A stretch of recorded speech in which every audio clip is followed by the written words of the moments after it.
वजारत उज़्मा का मनसब संभालते ही शहबाज शरीफ ने तनख्वाहों और पेंशन में इजाफे का ऐलान कर दिया। असम्बली के फ्लोर पर खिताब के दौरान कहा कम से कम उजरत 25,000 रुपए दी जाए। जिन सरकारी मुलाजमीन की तनख्वाहें 1 लाख रुपए हैं, उनकी तनख्वाहों में 10% इजाफा किया जाए।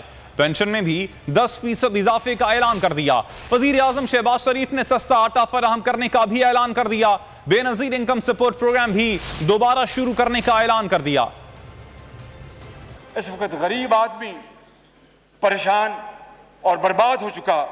मैं उनकी कुछ अशकशोई के लिए अपने तमाम इस कोलिशन गवर्नमेंट की तरफ से मैं ये कहना चाहता हूँ कि कम से कम माहाना उजरत बढ़ाकर 25,000 रुपये हम कर रहे हैं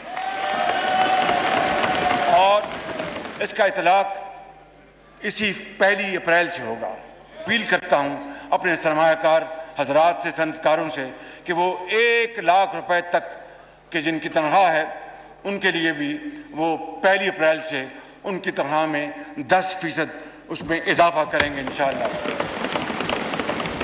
पेंशनर्स जो हैं वो शदीद तकलीफ में हैं, लिहाजा सिविल और मिलिट्री रिटायर्ड पेंशनर्स की हवाले से हम उनकी पेंशन में 10% का फिलफौर ऐलान कर रहे हैं और ये भी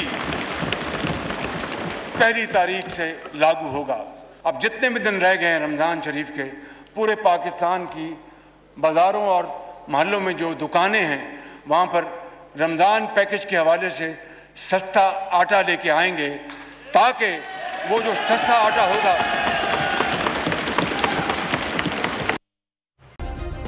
सब्सक्राइब करें और बेल दबाएं ताकि कोई खबर रह न जाए।